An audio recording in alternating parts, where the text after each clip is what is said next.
The stars looked the same out here. Cold. Silent. Endless. Captain Nathan Cole had spent enough years staring at them to stop finding them beautiful, but tonight they felt different. They felt like they were watching him back. The UES Wayward Star was not a warship. It was a long-range scout vessel, small, lightly armed, built for speed and silence rather than fighting. Its crew was a tight group of 12 people who had learned to trust each other completely, because out here, in the deep black beyond the edge of explored space, trust was the only thing that kept you alive. Nathan sat in the command chair and watched the sensor display blink. Something had just crossed into detection range. Something big. "Laura," he said quietly, not raising his voice. He never raised his voice on the bridge. His chief engineer, Laura Voss, was already at her station across the room, fingers moving fast across her panel. She had the instincts of someone who had spent 10 years in salvage work before joining the survey fleet, someone who knew what things looked like right before they broke. "I see it," she said. "Multiple contacts. I count 7 vessels. They are not in our database." She paused. "They are big, Captain. Really big." Tactical Officer Derek Okafor said nothing. He was looking at the readouts with the calm, steady eyes he always had in tense moments. He was the kind of man who seemed to slow down when everything else sped up. "They are moving to intercept," he said. "At current speed, they will have us in about 4 minutes." Nathan thought for a second. There was no running. The Wayward Star was fast, but not that fast. Not against 7 ships that size. "Open a channel," he said.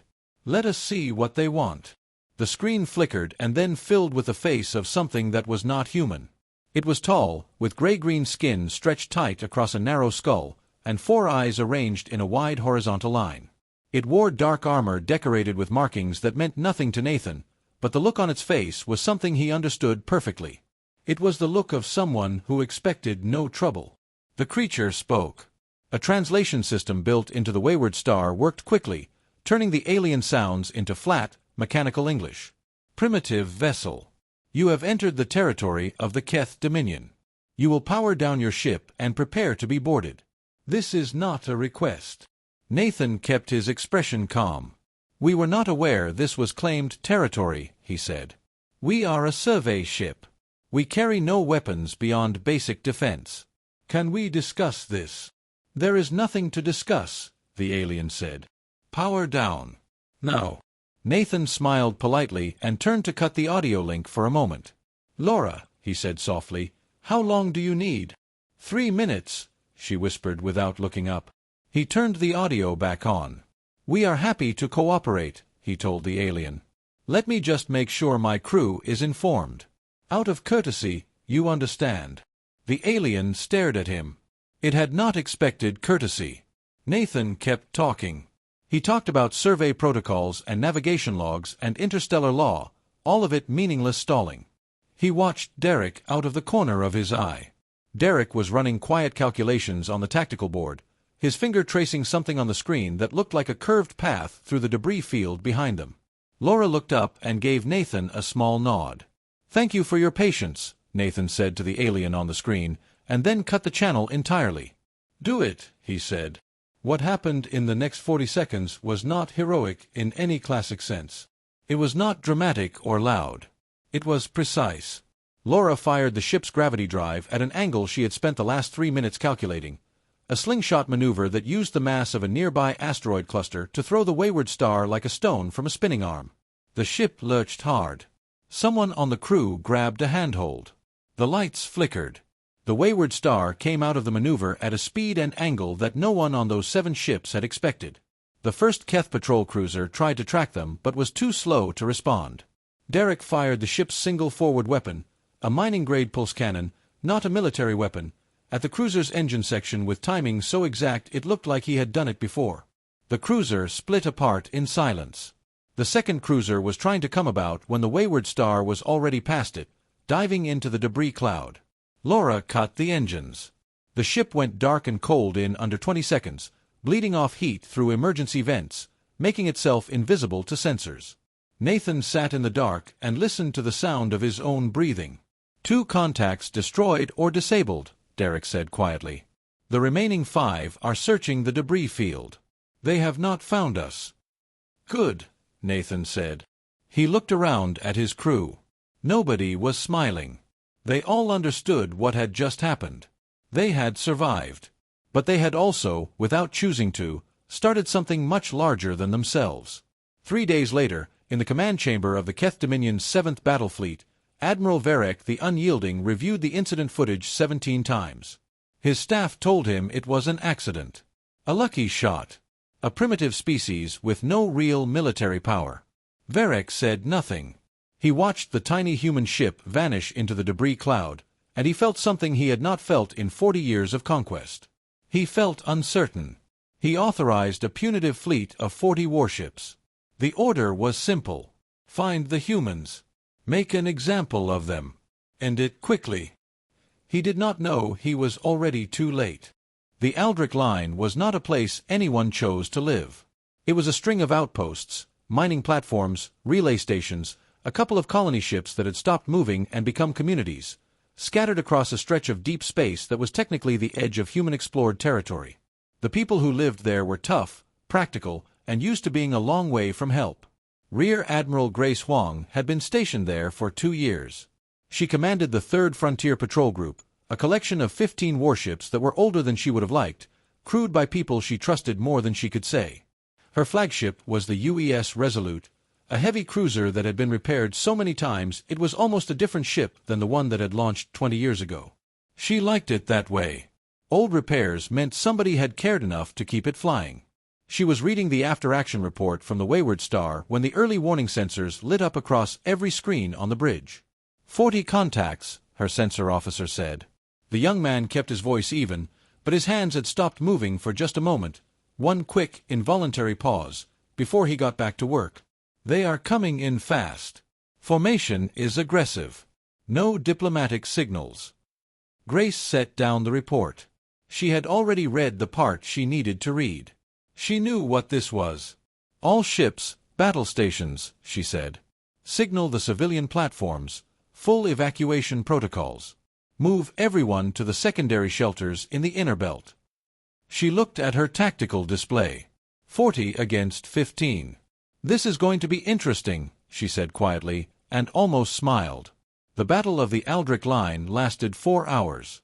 It was not the kind of battle that looked good in recordings. There were no clean lines, no dramatic last stands, no single moment that could be pointed to as the turning point. It was messy and fast and ruthless, fought across 200,000 kilometers of open space and inside the maze of the asteroid belt. Grace did not fight the way the Keth expected. The Keth were used to enemies who formed lines and tried to hold ground. They were used to opponents who panicked when outgunned. Grace did neither. She broke her 15 ships into 7 hunting pairs and 1 3-ship command element, and she used the asteroid belt the way a street fighter uses furniture, as cover, as a weapon, as a way to force the bigger force to come to her on ground she understood. The first hour belonged to confusion. The Keth fleet commander tried to use his numerical advantage to surround her forces, but every time he thought he had a group of human ships cornered, they were already somewhere else. They moved like they could read his mind. They could not. They had just studied Keth tactical doctrine for the last 18 hours and found the patterns. In the second hour, Grace sprung the first trap. 2 of her ships appeared to be damaged and retreating. The Keth sent 9 vessels after them. The 2 human ships led them directly into a narrow pass between 3 large asteroids, and Grace was waiting on the other side with 8 of her own. The 9 Keth vessels came through the pass and found themselves outnumbered in close quarters, with no room to use their larger weapons. 6 of them did not come out. The third hour was the hardest. Grace lost 2 ships, the UES Morrow and the UES Bright Star, both gone in minutes when a cluster of Keth dreadnoughts pushed through the outer belt with brute force. The crew on the bridge of the Resolute felt those losses like a physical blow. Grace felt it too. She let herself feel it for exactly 5 seconds. Then she looked at her tactical board and found the next move. The Keth fleet commander was on the lead dreadnought. That was their way. Senior officers commanded from the front. It was a bold approach when you expected to win. It was a weakness when you did not. She called her 3-ship command element on a private channel. She told them what she needed. They said nothing back. They just moved. The The 3 ships came at the lead dreadnought from 3 separate angles at the same time, each one firing everything it had, not at the dreadnought, but at the space between them. It looked like a reckless frontal assault. The Keth prepared to receive it. But Grace had positioned the 3 ships at precise points, and when they fired simultaneously, the overlapping energy from their weapons created a chain reaction in the local space that the Keth had no framework to anticipate. The lead dreadnought lost its command systems in an instant. Its communications went dark. Across the fleet, 26 other captains suddenly had no orders. What followed was not a battle. It was a collapse. Without central command, the Keth vessels tried to regroup, but Grace's hunting pairs were already among them, targeting engines and communications arrays with surgical precision. She had given standing orders: disable where possible, destroy only when there was no choice. When the dust settled after the 4th hour, 26 Keth ships were destroyed or drifting without power. The remaining 14 turned and ran. Grace stood on the bridge of the Resolute and looked at the damage reports scrolling across her screen. 2 ships lost. 112 crew members dead. She knew all their names. She always made a point of knowing all their names. "Get a full sweep going," she said. "I want to know if there are any Keth survivors we can pull in. We take prisoners. We treat them properly." She paused. "And get me a channel to Earth. I need to report this." In the Keth capital, the emergency session of the High Senate convened within hours. Battle footage from the Aldrich Line played on a screen at the front of the chamber. Every seat was full. Representatives of 400 conquered species sat in tiered rows and watched 15 human ships take on 40 Keth warships and win. An old diplomat from the Oran people, a gentle, soft-spoken species who had been conquered by the Keth 60 years ago, leaned toward his aide. "They are not fighting to survive," he said quietly. "They are fighting to win. Do you see the difference?" His aide watched the footage for a long moment. "Yes," he said. "I see it." Admiral Varek received the report alone, in his private chamber. He read it 3 times. Then he authorized a proper war fleet, 200 vessels including 5 of the Dominion's Dreadnought-class flagships. He recorded a message and sent it to every human communications relay his fleet could detect. The message was simple: surrender within 72 hours, or humanity would be destroyed. He pressed send and sat back and waited for panic. None came. The countdown clock was visible on screens across every human world. 72 hours, ticking down in cold blue numbers on news feeds, in military briefing rooms, on the personal devices of billions of people going about their daily lives. The Keth Dominion had spoken.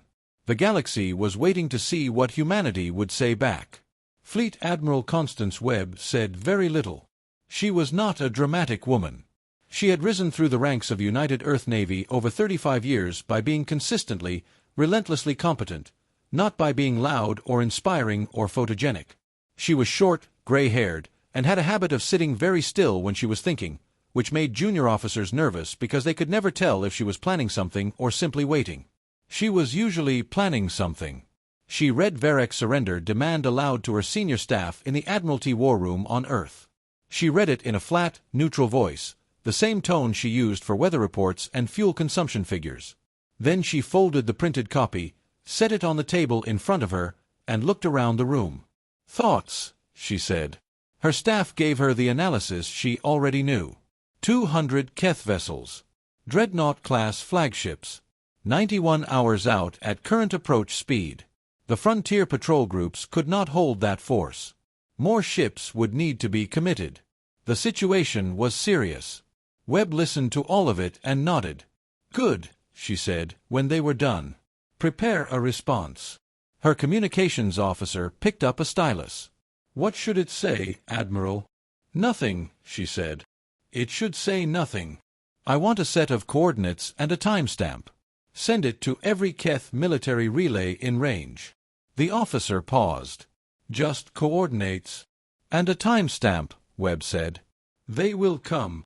She was right. 2 days later, Keth scout ships arrived at the coordinates Webb had sent, a point in space near a decommissioned Keth listening post that human forces had quietly taken control of 6 months earlier. The scouts watched from a safe distance. What they saw was a single human battle group of 20 ships. Those 20 ships then proceeded, in full view of the Keth scouts, to dismantle the Keth garrison at the listening post in 3 hours and 58 minutes. They did not simply destroy the garrison. They moved through it with practiced, unhurried efficiency, cutting communications first, then targeting mobility, then moving in close to take control of the station systems one by one. They left the structure intact. They took prisoners. They secured the garrison's data cores. It was not a battle. It was a demonstration. The Keth scouts transmitted the footage back to Varric. He watched it and understood the message immediately. This is what we can do. Carefully. Deliberately. Without hurry. What he did not understand, what no one in the Dominion understood yet, was the second message hidden inside the first. That came from the intelligence analysts. Commander Sela Vorn was the head of Keth military intelligence. She was careful, methodical, and had built her reputation on never overstating a threat. When she submitted her report to Varric 3 days after the Aldrich Line battle, it was 18 pages long and written in the quiet, precise language of someone who had checked every number twice and still did not want to believe what she was seeing. The report said, the 40 ships the Dominion had sent to the Aldrich Line were not met by a human war fleet. They were met by a frontier patrol group. The difference was significant. Frontier patrol groups were the lowest tier of human military deployment, the units assigned to defend remote outposts and civilian shipping lanes. They were not considered combat formations by the United Earth Navy's own classification system. Frontier patrol groups were, in human terms, the guards at the gate, not the soldiers behind it. Vorn had obtained this information from navigation databases recovered from a disabled human scout vessel. She had cross-referenced it with intercepted communications and her own analysis of human military structure. What she found was a tiered system, frontier patrols at the bottom, then regional defense forces, then numbered fleet commands at the top. The numbered fleets were the real military. There were 12 of them. Each one was larger than the entire punitive force Varric had sent to the Aldrich Line. She had tried to write that last paragraph in a way that did not sound alarming. She had failed. Varric read the report in silence. He read the part about the numbered fleets twice. He set the report down and stared at the wall for a long time. In another part of the galaxy, Nathan Cole sat across from Fleet Admiral Webb in a small, plain office in the Admiralty building on Earth.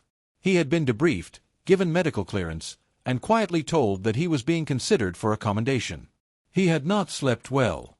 He looked like a man carrying something heavy. "How bad is it going to get?" he asked her. Webb looked at him for a moment. "That depends on them," she said. "And if they keep pushing—" She said nothing for a second. "Then it gets as bad as they make it." Nathan nodded slowly.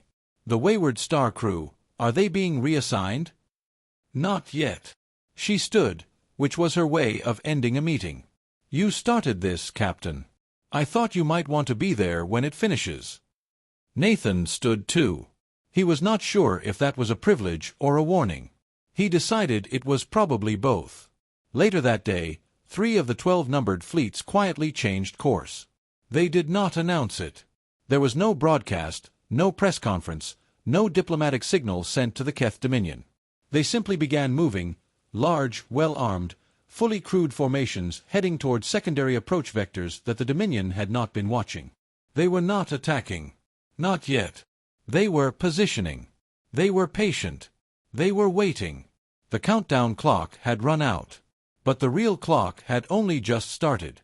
The holographic map in Varric's command chamber showed the known galaxy in blue light, every star system, every trade route, every fleet position represented as a tiny glowing point. The Keth Dominion stretched across 3 galactic arms. It was, by any measure, one of the most powerful military forces that had ever existed. Varric had spent his life serving it and believing in it. He stood alone in the chamber now, staring at a small cluster of points near the edge of the map. Human space. It looked so small. Commander Sela Vorn entered without knocking. She had earned that right over 20 years of working together. She was carrying a data tablet, and her face had the expression of someone who had been up all night and had found no good news waiting for them at the end of it. "Tell me," Varric said, without turning around. She set the tablet on the table and pulled up the new analysis. "I have finished the full assessment," she said. "What we have been fighting is not their military, Admiral. It is their perimeter security." He turned to look at her. She continued. The frontier patrol groups that engaged our forces at the Aldrich Line, they represent approximately 11% of humanity's active naval strength. 11%. What we did not know, and what we know now, is that the remaining force is organized into 12 numbered fleet commands. Each numbered fleet is a complete, self-sufficient fighting force with its own logistics, its own repair capacity, its own command hierarchy. She paused. Each one, individually, is larger than the total force we sent to the Aldrich Line. The room was very quiet. There is more, she said. The numbered fleets have been moving. Not toward their colony worlds. Not into defensive positions. They have been moving toward a staging corridor that leads directly into our core systems. They have been moving since the first shot was fired at the human scout vessel. She set down the tablet. They anticipated this, Admiral. Before we knew there was a conflict, they were already preparing for one.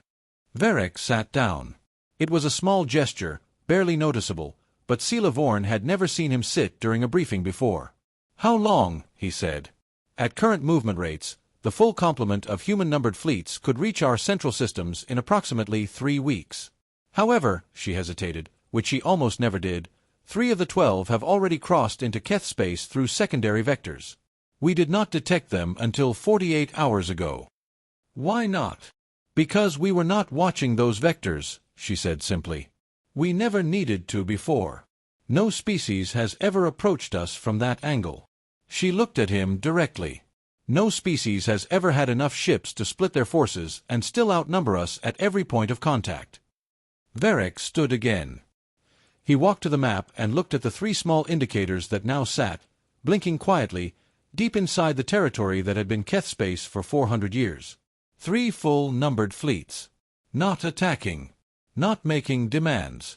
Just sitting there, in the dark, in positions that covered 3 of the Dominion's most important supply routes.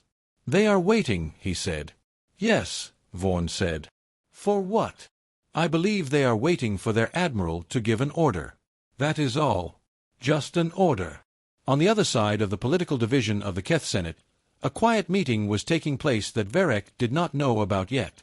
A block of 7 senators, all of them representing species that had been conquered by the Dominion rather than born into it, had gathered in a private room behind the main chamber. They were the Orin, the Velsh, the Marek, and 4 others who had each been absorbed by the Keth within the last 100 years and had never stopped thinking of themselves as separate peoples. The eldest among them was a woman named Counselor Deva of the Orin, white-haired and slow-moving, but with eyes that had seen enough history to read the shape of what was coming. We need to make contact, she said. With the humans. Before this goes further. If Varric finds out, one of the others began. If Varric wins this war, Deva said quietly, it will not matter whether he finds out. But I do not believe Varric is going to win this war. And I do not believe the humans are the kind of people who punish those who reach out in good faith. She looked around the room. Send the message. Ask what their terms would look like for a political resolution.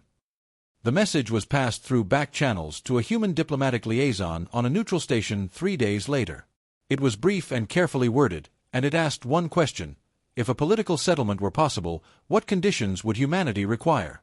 Webb read it in her office on Earth. She read it twice, then annotated it with a single line and passed it to her diplomatic staff. The annotation said, "File it. We will need it later." Nathan Cole, meanwhile, had been given temporary assignment to the Admiralty as a tactical consultant, which mostly meant he sat in briefings and answered questions about what it had felt like to be the first human to face a Keth warship. He was good at the briefings. He was not sleeping well.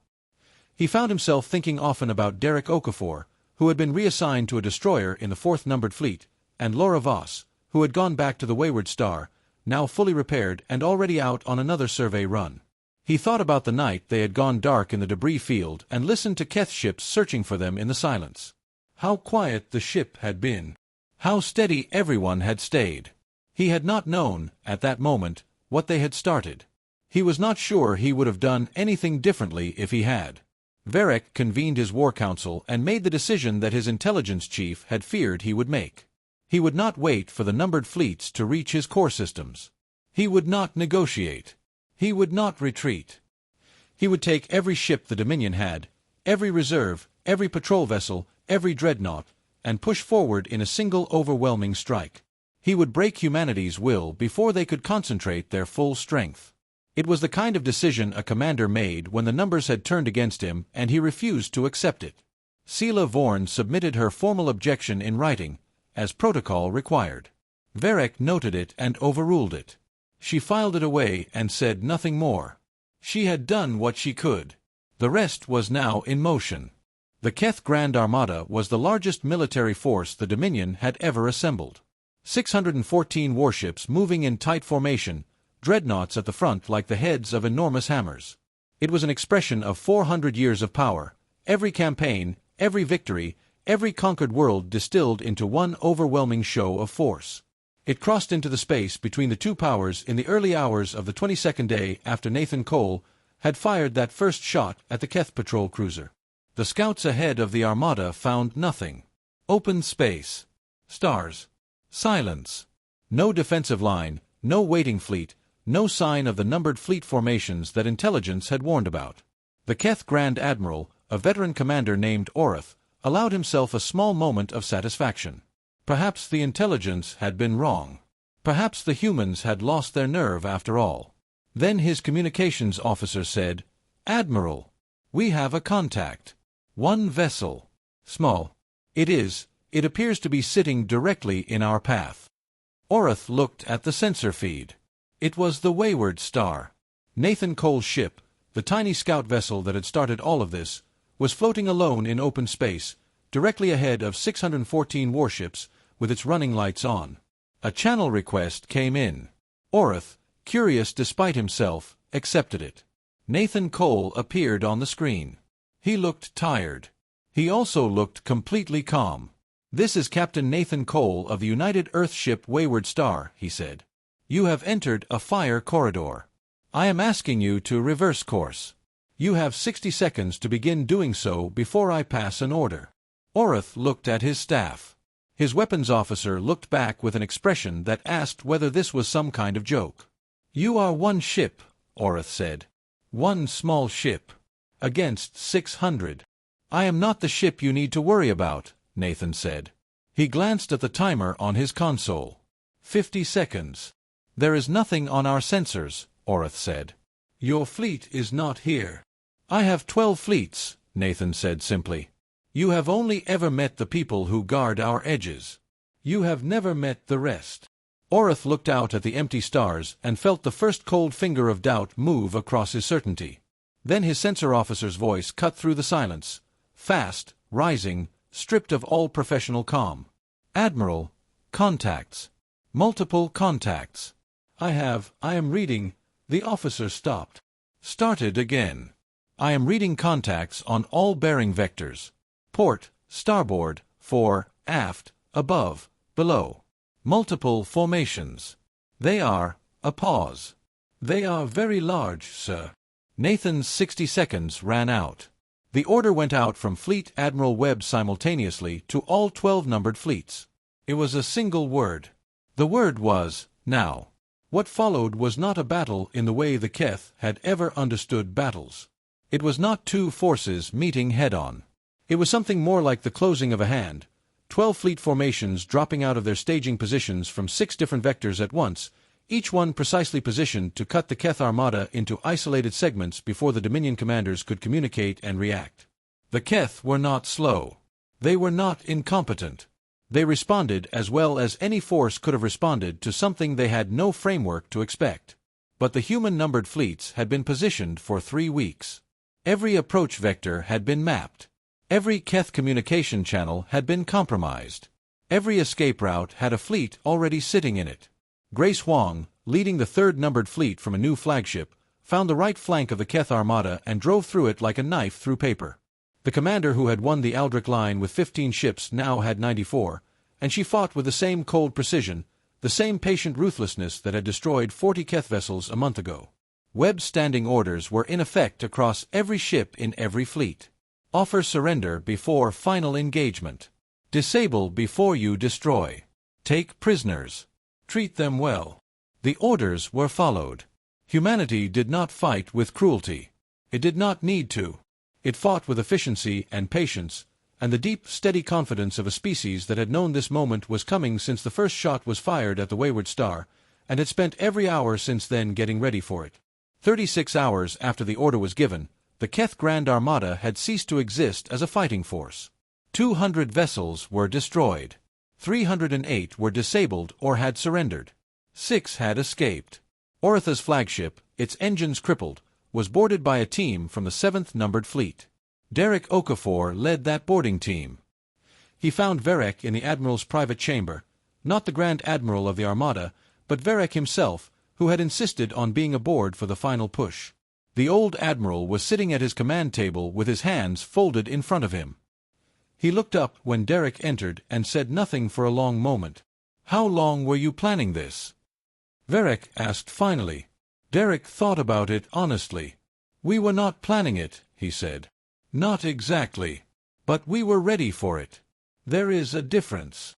Varek looked at him. "What is the difference?" "Planning means you start. Ready means you can finish." Derek gestured toward the door.